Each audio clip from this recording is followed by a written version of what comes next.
Most of the world's leading statesmen at one time or another have come to the United Nations in New York City to speak on important matters of world concern. And thus it was that the United Nations played host recently to His Excellency President Ziaur Rahman of the People's Republic of Bangladesh. President Ziaur was greeted upon his arrival by the UN Secretary General Kurt Waldheim. After conferring privately with Waldheim and with the current President of the General Assembly, Salim A. Salim of the Republic of Tanzania, President Ziaur was escorted to the United Nations main hall, where the General Assembly had been called to order specifically to hear the Bangladesh leader. Assembly President Salim formally welcomed President Ziaur. On behalf of the General Assembly, I have the honor to welcome to the United Nations His Excellency Mr. Ziaur Rahman, President of the People's Republic of Bangladesh, and to invite him to address the Assembly. In a hard-hitting speech, President Ziaur said that recent years have seen very little progress towards narrowing down the differences between the rich and the poor. He spoke first in his native Bengali, then spoke in English. Bismillahir Rahmanir Rahim. Janab Shabapati, Janab Mahasachib, ও সম্মানিত প্রতিনিধিবৃন্দ, বাংলাদেশের জনগণের পক্ষ থেকে আমি আপনাদের সাদর সম্ভাষণ জানাচ্ছি। জাতিসংঘ সাধারণ পরিষদের এই একাদশ বিশেষ অধিবেশন বাংলাদেশের দৃষ্টিতে যে কতটা গুরুত্বপূর্ণ, আজ এখানে আমার উপস্থিতি তারই সাক্ষ্য দিচ্ছে। এই বিশেষ অধিবেশনের ব্যবস্থা করতে দীর্ঘ সময় লেগেছে। এই জন্য অনেক কষ্ট স্বীকারও করতে হয়েছে। সাধারণ পরিষদের ষষ্ঠ ও সপ্তম বিশেষ অধিবেশনের পরবর্তী বছরগুলোতে একটি নতুন আন্তর্জাতিক অর্থনৈতিক ব্যবস্থা গড়ে তোলার ব্যাপারে বিশেষ কোনো অগ্রগতি হয় নাই। ধনী ও দরিদ্র দেশগুলোর মধ্যেকার বৈষম্য হ্রাস পাওয়ার বদলে দেখা যাচ্ছে তা বরং বৃদ্ধি পেয়েছে। জাতিসংঘ সনদের আদর্শ এবং মানব অধিকার সংক্রান্ত ঘোষণার প্রতি আমরা সকলেই আনুগত্যশীল। মানুষের মৌলিক দুটি অধিকার, ক্ষুধা ও দারিদ্র্য থেকে মুক্তিসহ জীবনযাত্রার মান উন্নয়ন, পূর্ণ কর্মসংস্থান এবং অর্থনৈতিক ও সামাজিক উন্নয়ন ও বিকাশের নিশ্চয়তা বিধান করতেও আমরা প্রতিশ্রুতিবদ্ধ। The UN Charter and the evolution of the entire UN system are based on the concept of global interdependence and cooperation. Why did we opt for global interdependence? What was the rationale behind it? Because we wanted to collectively maintain international peace and security, to build a world ensuring freedom, human dignity and justice. Because the evolution of international society has made it manifest more than ever before that most problems today are interlinked and global in character, and that there can be no piecemeal solutions to these problems, just as there can be no fragmentation of peace. There can be no fragmentation of the world into segments of rich and poor without a serious threat to peace. If we believe in the community of mankind, we must accept mutual obligations and responsibilities towards that community. But there are far more compelling arguments in favor of global cooperation, as has been forcefully brought out in the report of the Brandt Commission. We commend Mr. Brandt and the members of the Commission for their understanding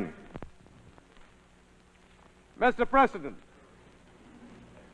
the deteriorating international situation due to foreign military intervention in the regions, far and near, is totally incompatible with the objectives of the new international economic order. Thank you, Mr. President. Thank you very much. Elsewhere in his major speech, President Ziaur called on the Organization of Petroleum Exporting Countries to provide oil to the poor and developing nations at lower prices and to invest in nations like Bangladesh.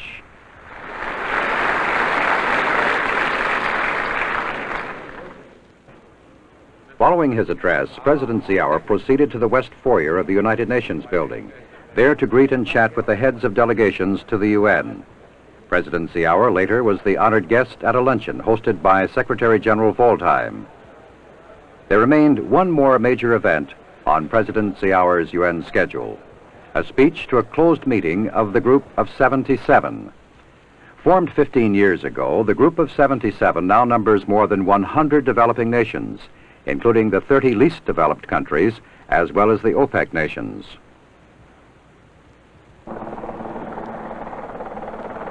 From the UN and New York, President Ziaur continued on his 4-day visit to the United States by traveling to Washington for an important meeting with President Carter at the White House. President Ziaur flew from New York to Andrews Air Force Base outside of Washington, then boarded this helicopter to fly from the airport to the Washington Monument Grounds not far from the White House. The United States has been a staunch supporter of Bangladesh since it won its independence in 1971. And President Carter made it a point to take time off from a busy campaign schedule to meet with President Ziaur. The Bangladesh leader was greeted by Secretary of State Edmund Muskie as the helicopter arrived near the White House. From there, he was whisked to the Oval Office for a private meeting with President Carter. High on the agenda of the talks between the two presidents was U.S. aid to Bangladesh, aid which totaled some $84 million last year. Bangladesh has received commitments of $1.5 billion in aid this year. High among the aims of Bangladesh under its dynamic 43-year-old president is doubling of its agricultural output. Our land has the capacity, but it is badly organized, President Ziaur told newsmen in Washington. Bangladesh, with 80 million people crowded into a small area, is embarking on a new 5-year plan with emphasis on agriculture. During the meeting in the Oval Office, President Carter expressed his admiration for economic and political progress in Bangladesh under President Ziaur, while Ziaur thanked Mr. Carter for U.S. economic cooperation with his nation. President Carter also reiterated the theme expressed by President Ziaur in his UN speech, namely that major oil exporting nations should invest some of their wealth to create jobs for Bangladesh. President Ziaur told President Carter that he has invited foreign ministers of OPEC nations to a discussion on that very subject. On another important matter discussed by the two presidents, a White House statement said both chief executives called for the immediate withdrawal of all foreign troops from Afghanistan and Kampuchea. Both presidents noted with satisfaction the excellent state of relations between the two countries, the statement said, and agreed to work to further improve the friendship and understanding which already exist. Their friendship was evident in statements by the presidents to newsmen after their meeting. It's a great pleasure for me this afternoon to welcome to the White House and to our nation President Zia, the very fine leader of Bangladesh. Since their War of Independence in 1971, tremendous progress has been made under his leadership and with the courage and determination of the people of his great country. With a population of about 90 million and with tremendous opportunities for economic improvement, President Zia has been in the forefront of making the lives of the Bangladesh citizens better each year. The world suffered along with Bangladesh in recent years because of extreme hunger and deprivation among the citizens there. But President Zia and I have been discussing in the last few minutes the possibility, he says the inevitability, that Bangladesh will, in the near future, be self-sufficient in food production, perhaps even able to export food to other countries. We also had a chance to discuss the advantages of democratization of the Bangladesh political system. The open and free election process, which resulted in the election of President Zia, has been an inspiration to the world. Also, we have been very grateful at the leadership that President Zia has played personally, not only among the Muslim nation and the community there, but indeed throughout the entire world community. As a member of the United Nations Security Council, Bangladesh played a very important and statesmanlike role during the difficult months just past. We are deeply grateful that President Zia has come here. We observe with great interest his statement to the United Nations General Assembly, where he called upon the OPEC nations to provide oil to the poor and developing countries of the world at lower prices, and also encourage the OPEC nations with their tremendous influx of capital to invest in the developing nations like Bangladesh to provide a better life and employment for the people there. President Zia, we are delighted to have you with us. It's an honor for our country to have you here, and we share with you the basic principles in a completely compatible way as we face the future together, and I'm very honored that you would come here to pay me this visit. Thank you, Mr. President. Thank you, sir. Thank you. Mr. President, it has been a great honor for me and my delegation to have the opportunity to meet you at a time when you are so very busy for the election and you have so much of work at hand. Mr. President, let me tell you that how grateful the people of our country are to the people of your great country for the moral support that was rendered to us. In fact, support in all possible manner.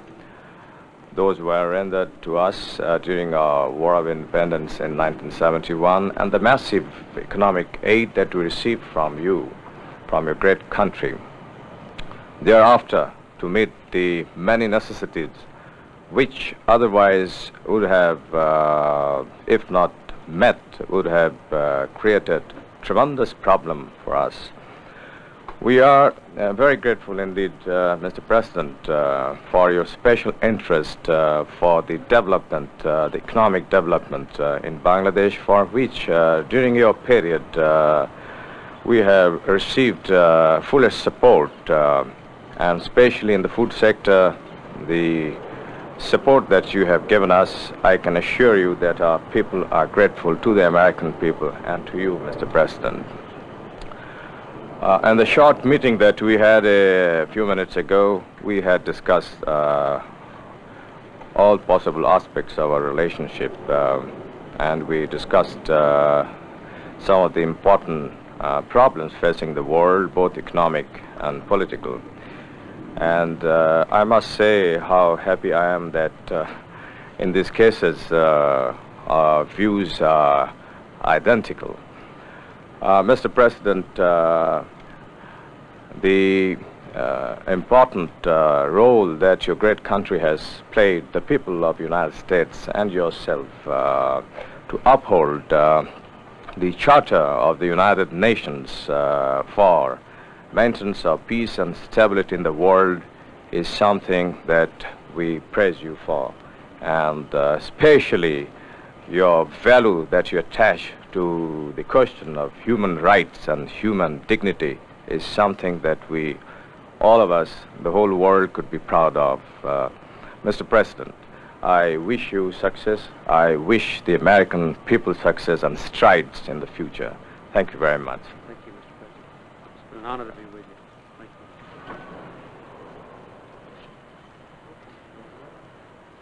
you. President Ziaur left Washington for another brief stop in New York and then went on to Paris, France, saying as he left, President Carter has assured me of all possible assistance, especially in the agriculture sector.